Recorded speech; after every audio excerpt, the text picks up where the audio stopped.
Well, good afternoon.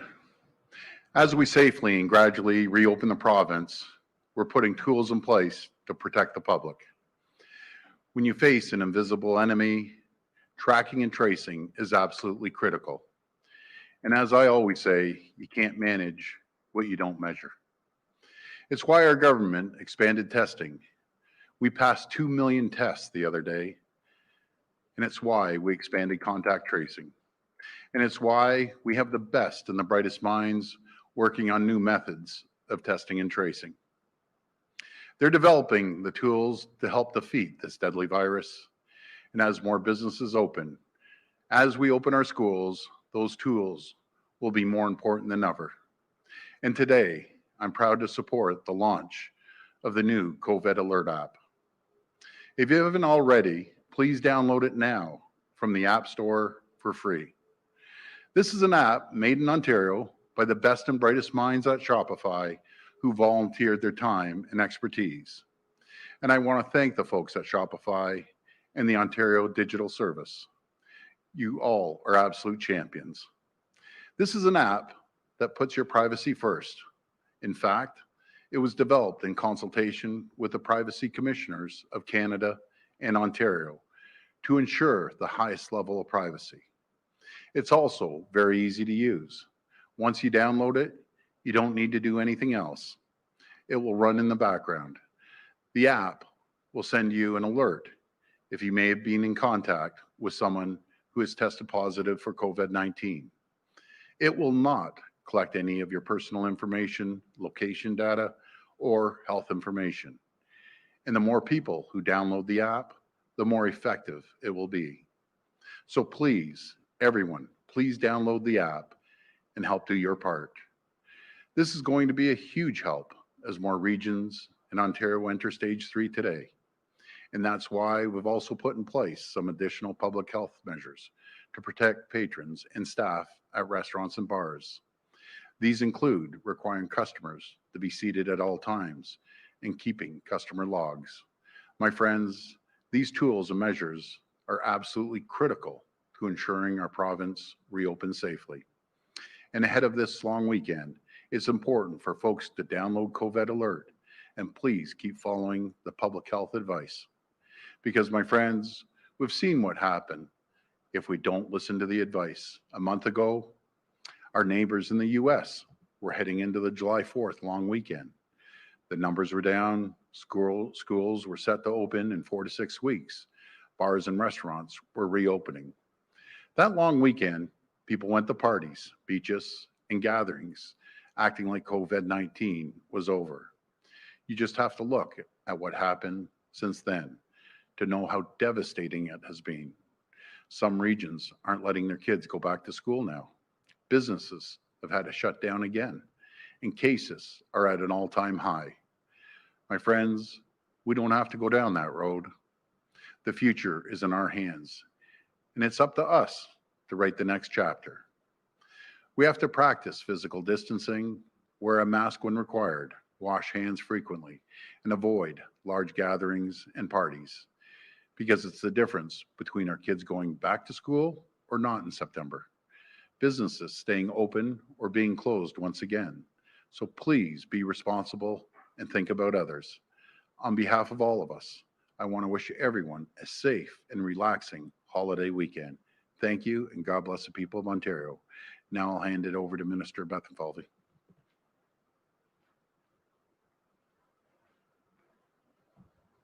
Well, thank you, and thank you, Dr. Yaffe, before I start, for your great work over this challenging time. And I'm very pleased to join Premier Ford today as we unveil another important tool in our fight against COVID-19.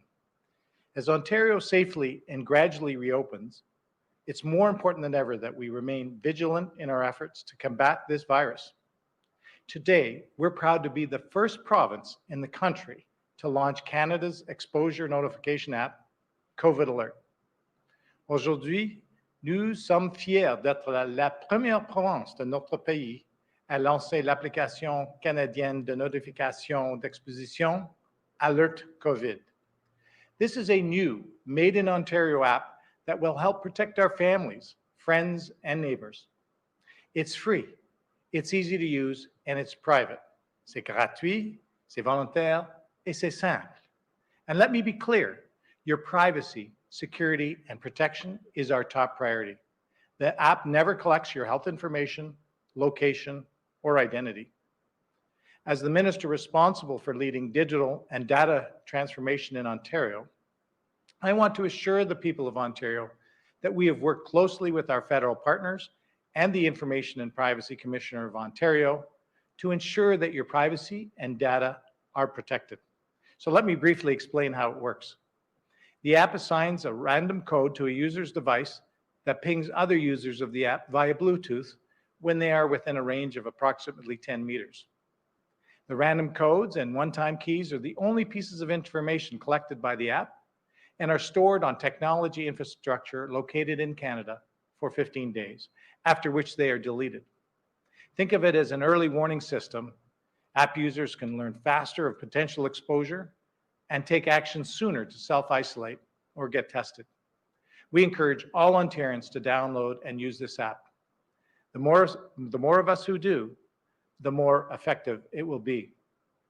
Nous encourageons tous les Ontariens à télécharger et à utiliser l'application Alert COVID. Plus nous serons nombreux, plus cette application sera efficace et nous aidera à stopper la propagation du virus. Ontario's digital teams have led the way in enabling a privacy-first product that works for people. The Ontario Digital Service, in collaboration with Shopify, created the code base for COVID Alert, which has been provided to the federal government for free and in perpetuity to support the development of the app and its use across the country.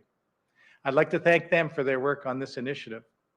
Developing intuitive, user-friendly digital tools like COVID Alert is another example how Ontario is building a smarter government that works for you. We will continue to learn the important lessons that COVID-19 has taught us about the need to be more people-focused and harness technology to keep our community safe. Merci. Thank you. Okay, we'll go to the phone line for questions. First question. First question comes from Lucas Meyer from News Talk 1010. Please go ahead. Hi, Lucas. Good afternoon. Thanks, everyone.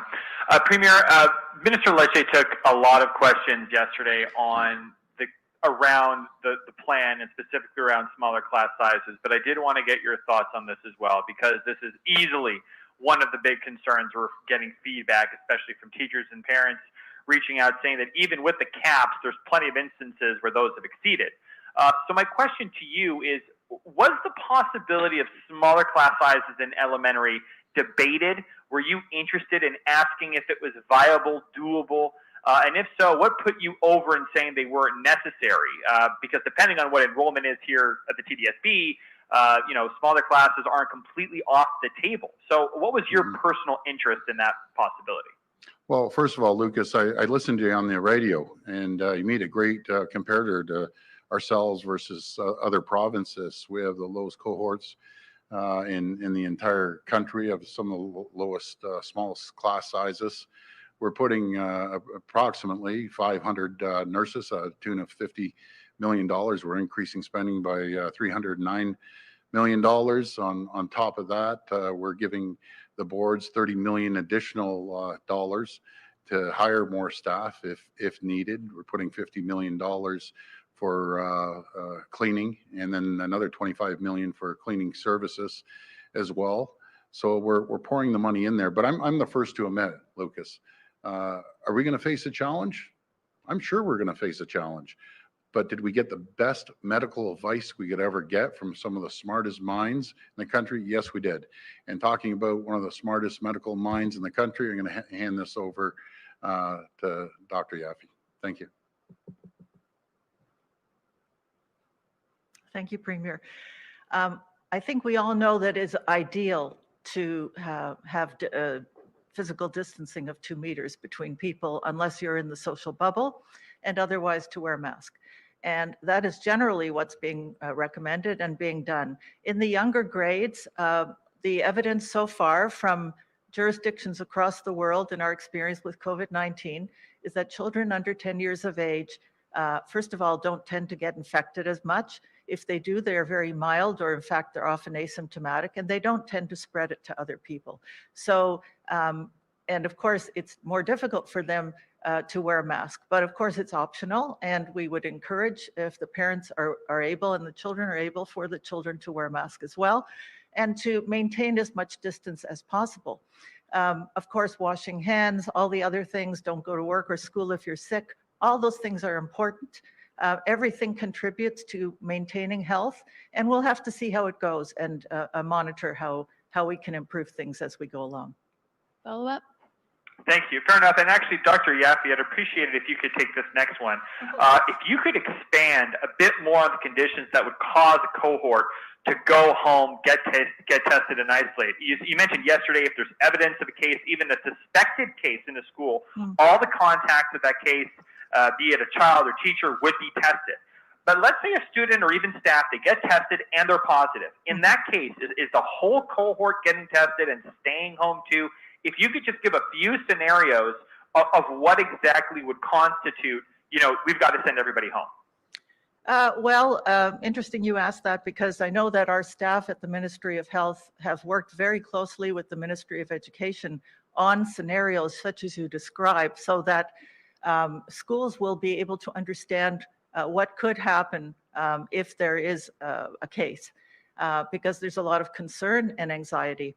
I do want to go back for a minute and say that, public health has worked with schools locally for many years. It's one of the common things that public health units do, working with schools when there's a case of measles, there's a case of tuberculosis, other things. So it wouldn't be the beginning of a relationship. It's building on a past relationship. COVID, of course, is, can be a serious infection. It's causing a lot of concern. It's a pandemic. So that's why we're going the extra mile. First of all, again, we're educating and hoping that parents will take this seriously and screen the kids before they go to school for any symptoms. And if they have symptoms, don't send them to school.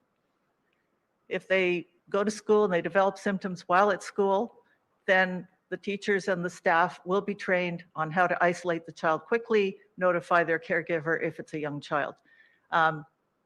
Possibly test them if there's consent and if there's ability, or send them for testing with the parent. If we have one case in a classroom and the classroom is cohorted, we're looking at the people in the classroom. Whoever this child or teenager has been around we're talking about within 2 meters for over 15 minutes is the usual thing for contact follow-up. So to be safe, we take the whole classroom, including the teacher, the staff, and get them tested. And so one of the important things is having quick, reliable access to testing and getting testing done quickly and getting results. And if they were close contacts, the household, close friends, people they were around a lot, we would be asking them to stay at home, possibly the whole class, depending how close the class is. If we have 2 cases in the same class, it's the same as with one case. But if we start to have cases in separate classes, the first question will be, are they linked to each other? They might be friends. They might be siblings in different grades. And trying to investigate, do we think they actually infected each other somewhere outside of the school? In which case, the fact they're in different classes may not be as relevant. But if we find they actually infected each other at school somehow, then we're looking at 2 classrooms and following them up. It would be extremely rare, in consultation with public health, that a whole school would need to be closed. I remember my experience in SARS and in the H1N1 flu back in 2009-10. At the beginning, there was some panic, and school principals wanted to close schools. Almost never will this be required. Obviously, there could be circumstances if it's widespread, but I want to reassure people we will take every potential case very seriously, investigate them, make sure that contacts are identified, isolated, and tested, so that we can make sure people stay as healthy as possible. Next question. Next question comes from Rob Ferguson from the Toronto Star. Please go ahead. Hi, Rob. Oh, hi, Premier. Just to follow up on that nursing home staffing report from yesterday, it recommended 4 hours of care per resident per day. Do you like that? Yes or no? Can you do that? Will you do that? Do you think that's too much? Would it be too expensive? Or Yep. do you like it? Well, Rob, I know the minister just received it yesterday. I think it was yesterday afternoon, and she's running through all the details. But there's no doubt, we need more staffing. Is it going to be that amount? I'd have to read over it myself and get briefed by the minister. But there's no doubt in anyone's mind that we need more staffing, and we need to support the existing staffing that's there. Follow up. Follow up, I'll switch to the COVID app. And this might have to go to Peter. Yep. It's a little bit technical. I've seen some activity on social media today, people with iPhone 7s and whatnot being unable to download the app because it needs iOS 13.5 or better. So can you give clarification to people on what they can do if they're getting that kind of message? Is their phone just too old? Do you have a rule of thumb on which phones this should be working on? Yeah, thanks, Rob, for the question. It's a good question. I asked the same question early on. About 90% of Ontarians have a smartphone. However, 90% roughly of this work on about 90% of Androids and about 80% of iPhones. And the reason is, and you got it, that they're older phones and they've either not been updated or don't have the capability to be updated. But I want to leave everyone, I'm not encouraging everyone to get a new phone because of that. But I am saying, and what the Premier said, and I think we want to see is people download this app. I wish I had my phone in my pocket because it's free, it's so simple, it's easy, and it would tell us, if we're standing close to each other for over 15 minutes, whether then it'll ping us, and if we have COVID-19, that it will give us an alert, and then it's voluntary on our part to be able to get the key that then will let the whole system know that you've been close to someone. And in countries where they've used this, the adoption rates don't have to be very high to really be an effective tool to supplement the contact tracing. So I really want to encourage people to download it and give it a shot. Thank you. Next question. Next question comes from Christina Tanalia from CP24. Hi, Go Christina. ahead. Hi, everyone. Hi. Hi, doctors. Hi, ministers. Hi, Premier. My first question is actually for Dr. Yaffe. Dr. Yaffe, I know traditionally we have seen after the weekends, and there's a long weekend this weekend, sometimes an increase in COVID-19 cases. Mm-hmm. So starting today, this is the first time people in Toronto and Peel region have been able to gather indoors with 50 people with social distancing in place for months. Do you anticipate seeing a surge after this weekend in cases directly linked to maybe people not following the rules, especially with things like parties? And I'm wondering, you've discussed cases in Ottawa where you've been able to directly link private house parties to COVID-19 cases. Have you made the link in Toronto yet, or Peel? Thank you for the question. The numbers of cases do fluctuate. There's a lot of factors. One of the things is if people do congregate inappropriately, and if they are exposed to a case of COVID, the incubation period can be from a few days up to 14 days. So there might be a delay in seeing the effect of that up to 2 weeks from now. We wouldn't necessarily see it right away. Today, our numbers went up. I think it's at 134 cases. And I actually contacted the medical officer of health for Ottawa because they are continuing to see numbers, just to see, what are they finding? Is it still private parties, bars? Is it any impact potentially from opening stage 3? We have to figure out how these people are getting infected and implement strategies to reduce that transmission. And so we keep watching and monitoring and looking at the risk factors. Was this person a contact of a case? Were they at a gathering? And it's a big reminder to everybody as we open up the community, the businesses, the schools, the exposure notification app. These are all good things, but we still have to remember the basics. You have your social bubble. That's the group you can be close with without protection. Otherwise, try and keep 2 meters away from other people.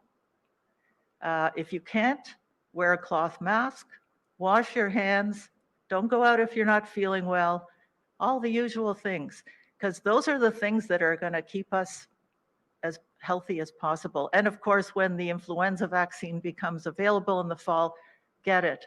And try to maintain your health in many ways, healthy diet, exercise, sleep, all those things contribute to keeping us healthy and safe.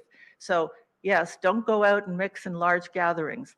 And as we analyze the data, if it turns out Ottawa tells me that that in fact is still happening, we need to look at that. How can we mitigate that? But it would be too early to say early in the coming week. Thank you. Follow-up? Okay, thank you, Mr. Yaffe. My next question is for the Premier. Premier, you have said more than once that you will, or the government will be reviewing everything when it comes to congregate settings. Earlier this week, you announced the commission into long-term care. What about looking into group homes and retirement homes, as you've promised? When will we hear an announcement about some kind of review, and what will that review look like? Well, hopefully over the next couple of weeks, we'll be able to address that as well with congregate living and seniors. I think that's just as important, because any area with congregate living, as Dr. Yaffe will say, that it's not great. And it's not great to have long-term care, 4 people to a room. We've reduced that down to two people to a room, and I think that should apply right across the board, no matter if it's seniors residents or other areas. It's extremely important that we limit the transmission of this virus within any setting. So we're working on that, and we'll be coming forward over the next couple of weeks with a strategy. Next question. Next question comes from Laura Stone from the Globe and Mail. Please go ahead. Hi, Premier. Hi, Laura. I just wanted to go back to yesterday's staffing study on long-term care. Those working in the field know these problems. They know that there is a disaster brewing in these homes with a lack of registered staff and personal support workers, and they don't want to wait for another report and another strategy. And so they're asking you to commit to funding this immediately, to giving homes some money so that they can go out on Tuesday and hire for the positions that they need, including full-time positions with benefits. What do you think of that? Do you think that are homes able to fix this problem right now? Well, we're going to have money there to hire more staff. That's a priority. We just have to put a number to that. And the minister received the report yesterday, and she's reviewing it. And then I'll be briefed today. I've been briefed a little bit on it right now before, but we need a full briefing on that, and then we'll be able to come out. But I don't believe in waiting. Let's make a move. A lot of long-term care homes are in desperate need of the PSWs and nurses and other support workers there. One area had 60 PSWs not showing up to work one time. That's concerning. That just puts a load and a burden on the backs of the people that are there. But we're going to fix the problem, and we're going to be better off than we ever have been. Nothing's going to be perfect, but we're going to move immediately on it. We aren't going to be waiting around. We'll be putting money forward, just like we did, Laura. We announced $1.75 billion for building new long-term care homes. We're going to address it in the same speed and the same fashion as we did that as well. Follow-up? Thank you. And just on another topic on the app today, from the Ontario construction industry, some concerns about this, because of course they can't have their phones while they're actually working. They're looking for a wearable component, and maybe some others in the manufacturing industry would be as well. Have you heard about any of these concerns? Are you pushing the federal government to allow for another app to work with this one for those who actually can't bring their phones with them to work? Yeah, you mentioned that on the construction sites. I had a good conversation with Leona. They have their own app, and they want to bring it on construction sites. So, I'm in favor of that, and that's going to be strictly up to the federal government to decide if they're going to allow them to do that or not. Last question. Last question comes from Lorenda Redekop from CBC. Please go ahead. Hi there, Premier. Hi, Laura. The first is about some concerns and confusion with the education plan. With the younger kids, with the possibility of like 30 young kids in a classroom, is it expected that they would be able to distance? And then the other is regarding teachers, given that there are going to be both online and also in-person classes, will they expect it to be doing both, and how would this work? Well, first of all, we have the lowest class sizes in the entire country. You look at comparators, look at BC as well, and then the lowest cohorts in the entire country. I was getting briefed, and they told me it can be up to, in BC, up to 60, even up to as high as 120. So I think we're putting in a lot stricter protocols and guidelines when it comes to cohorts and class sizes. And I've always said this isn't a Doug Ford plan. This is a plan through public health, through Sick Kids Hospital, to some of the brightest minds out there. And I have to take their advice, and I will always take their advice, and I'll never waver from their advice. They're the experts. But maybe I'll ask Dr. Yaffe to come up. Thank you. Yeah, I think, as I said before, optimally, we would like everybody to be able to physically distance 2 meters between each other, unless they're in their social bubble. It's not always possible, and that's when we recommend a cloth mask if possible. And for grades 4 and up, that is mandatory. It's mandatory for teachers, I think, when they're teaching a class, to be wearing a medical procedure mask. Children under the age of 10, the evidence so far has shown that, first of all, they're unlikely to become infected, or at least to become symptomatic. And they're not usually the source of infection to others. So we can learn more, of course, but that is the experience so far across the world. So we'll do our best. We'll see what happens. I think that the teachers and the staff are cognizant of the need to distance as much as possible. And hand washing, there'll be very easy access to hand washing facilities in the classroom. The children will be taught about the importance of distancing and hand washing, and not going to school if they're sick, all those things. And as well, it is optional for children under grade 4 to wear masks. So some parents may choose to do that as well. And we'll monitor how it goes and evaluate. Follow up? Sorry, this next one is on behalf of a colleague regarding pandemic pay for frontline workers. Anesthesia assistants just officially learned this week that they will not be eligible. And these are workers who they're working right alongside other staff who are getting it. And these people have been putting themselves at risk during the pandemic, doing things like establishing airways for COVID patients. Why aren't these workers getting that extra pay? And what do you say to these employees? Well, before I hand it over to Minister Bethlenfalvy, you know, we went out and 375,000 people, and trust me when I say this, I fought for even more.